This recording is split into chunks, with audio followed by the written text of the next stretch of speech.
Hi everyone, my name is Veronica and I come to you from Sydney, Australia. I'm here to share my story and what I went through in the last couple of years and what I overcame. And happy to share this story of, me actually realizing that I was slowly killing myself with alcohol and too much eating because I was hiding, and so I wanted to I want to share with everybody what I went through. So if I can help anybody who is suffering in silence, because we do that so much, women, we're meant to kind of just put that smile on our face and keep going. So whatever pain we are feeling, we hold it in here, and we just keep going because that's what we're meant to do, right? We're not meant to be vulnerable because showing vulnerability is a weakness. I mean, that's what my upbringing was. You had to keep going, you have to keep being strong, and that's what I did for many years till it all just came crashing down on me, and I realized that I didn't want to live like this anymore. But taking you back, my journey started in 2013 when I was diagnosed with chronic nerve pain on my right hand side. So it from tingling sensations in my fingers to burning pain in my arm to neck hardly being able to move. I deal with this on a 24/7 basis. And it was when I first realized what was going on, it was heartbreaking because I felt like I had to relive my life again because there were certain things I couldn't do. I couldn't hold a pen. So writing for me is hard. Typing is okay, but then if 10 minutes into it, my fingers are in so much pain. There were certain ways that I can sit or stand, or it was just ridiculous. And trying to figure out how to live my life with this pain was tough. And it took me a couple of years to do that. But I did. My husband and I kind of came into this realization that life is going to change slightly. There are certain things I can and cannot do. And so I we mentally, read, I don't know, rejig things. And I just kept going. And I kept working because that's something I had to do. Then the pain just started becoming worse. The environment at work didn't help. I was surrounded by beautiful people. I had some beautiful friends that I still keep in touch with, but the actual working environment was not a good one for me. And the pain just got worse and worse and worse, and I just couldn't. And I realized now that I'd already started going into a rabbit hole back then. But then at that point in time, I didn't, it wasn't a thought. I just thought, okay, I just need to quit because my pain is bad. But I was not happy. And in 2017, I made a very, very tough decision to resign. I had to do it for my mental health and my physical health. And I knew that in a way, being in this much pain for me was a blessing in disguise, because that was what got me out of the situation I was in. And I got out of it because I wanted to focus on my health and figure out what's going on and find some sort of a medical intervention so I can fix it. And so, yes, that's what I did. I resigned, and then I started seeing neurologists, and it was the same thing. We can't see what's wrong. We understand you have nerve damage, but there's nothing that we can do to fix it. So all you can do is manage it with pain medication. So I became this guinea pig. Try this medication, try that medication, and figure out, maybe it's in your head, maybe it's a mental thing, and it's because of that you are making this pain. And I'm thinking, what? How? I mean, it wasn't a mental thing in 2013. I was perfectly happy, mom with a little baby boy. And so no, I don't think it was a mental thing. It probably didn't help, or the stresses and everything did not help. I completely agree. But I mean, I still have the pain. It's not a mental thing, but that's what I was put into my head, that it was a mental thing, and I'm not. You're either I was pretending to be in pain, or there's nothing that they can do. So just take copious amounts of pain medication, and I so I just went into this little shell because I felt that no one was listening to me anyway, and I don't think not everybody believed I was in this space. So I just went, well, you know what? The only thing I can do is hide from it. So that's what I did. I hid from it, and I think, so many of us do that. We hide from our pain because it's easy to hide from your pain than to go out there and try and explain it to people or help them to understand. Because, you know, if you're not physically broken, no one can believe that you're in pain. And I go out and I laugh and I do all of these things. So people never thought, they just thought, oh no, she's fine. I mean, there are some, very close friends, of course, they knew I was in pain, but it's hard to understand the extent. I think the only person that really, really saw was my husband, because he saw me in pain. He saw the times when I couldn't even get up. He had to lift me up off of the bed, or he had to lift me up to the floor because I've been rolling on the floor because there was that much pain. And he was the only one who saw it. So the only way I could hide from all of this pain was self-medicate, and which was, my best friend became a bottle of wine, and then it got upgraded to a bottle of vodka a day. And I was putting vodka in a water bottle, and pretending like, and so, my husband or kids would think I'm just drinking water, not vodka. I mean, I think there were times where he may have said something was not right, but he didn't push me. He realized that if he pushed me, I think I would have gone totally over the edge. But that's where it kind of I started spiraling, and I didn't even know how to get out of it. I didn't even know what was going on. For me, dropping the kids off and coming home and opening a bottle of vodka became a normal life. That was normality for me, because I just wanted to get out of my head.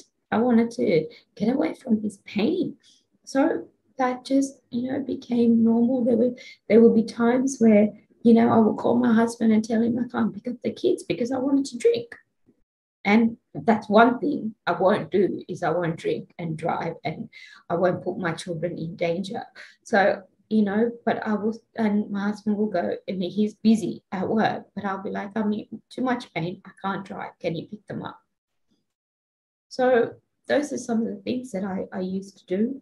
And there were times when I would curl up in bed because I was in pain, and I probably had way too much pain medication, way too much alcohol in my body. And I would just curl up in a ball, and I'll call my husband, and I will just cry and tell him to just leave me. Why does he want me? I said, why does he want someone that's defected, someone that can't even go to work and can't be the mother and wife that he needs me to be? So I used to just tell him to leave me, tell him to find somebody else that's better, and that might take care of him and the kids. And I would just want to die. That's the point, the pitiful point I got to, is the point where I just wanted to die. And I just didn't want to be in this earth anymore. I didn't want to be in this body anymore. I was bashed. I was in pain. I couldn't look at my face in the mirror, and I hated mirrors. I hated cameras. I hated cameras. Like, I refused to take photos, and because I didn't love me anymore. And how many of us go through that? so many of us go through that. And we just suffer in silence. And that's what I'm here to tell you today with my story, is that I came out of it. And I came out of it because I realized I actually wanted to live, and I didn't want to live like this anymore. And I guess I had to owe it to a doctor who at that point I wanted to kill, because he saw me. He was my last option. This was in 2018, and he saw me to help me out, and he said to me, you know, let's go from the beginning, and let's work through this and see where the issues are. And then as he was asking me questions of the pain and this and that, then he asked me the amount of alcohol I drank, and I told him, I was drinking a bottle and a half of wine a day. That wasn't even the entire truth. And but I thought I didn't want to lie. So I said, and he just looked at me. He did a double take. He said, a glass and a half. And I said, no, a bottle and a half. And he just put his pen down, and he just looked at me, and he goes, I don't think I can help you. I'm like, okay. And he goes, because he goes, you know, the alcohol is not going to help. I said, probably not. But, you know, I have scans that I paid $400 for. And he said, no, I don't need to look at them. And he goes, I don't think I can help you. And just, that's it. He just dismissed me. That was it. You're done. And at that, like I said, at that point in time, I wanted to kill him. But right now I went, you know what? It's because he said that. It was like the straw that broke the camel's back. And I went, I am going to show you that this pain has nothing to do with alcohol, because it wasn't because of alcohol I got the pain, because I wasn't a drinker back then. No, I mean, I used to drink occasionally when I used to go out and during work events, but it wasn't to the point where I was drinking every day. I never used to drink during the weeknight. So it wasn't, So I knew in my heart wasn't the alcohol. The alcohol was something that I was hiding behind. And so I just said, in my head, I went, I'm going to show you. I'm going to show you this got nothing to do with alcohol, and I'm going to show you that I can make this work. And I think I said it. I may have said it to him, but I think subconsciously I said it to me, that I can make this work because I am a strong, independent woman, and I can get through this. And I did. And I, booked a nutritionist, saw this wonderful woman who listened to my story without any judgment. And I had to give her the recognition, because she helped me. And if I wasn't ready for it, I don't think it would have helped. But at the end of the day, I was ready to make that change, and having someone that was kind and just understanding, it helped me to take that next step. And that was it. From that day on, I stopped the alcohol. I made up my mind that I'm not going to drink at all. I didn't want to go a couple of glasses a day or anything like that. I said, I'm not going to drink, and I'm going to stop. And I stopped. I stopped the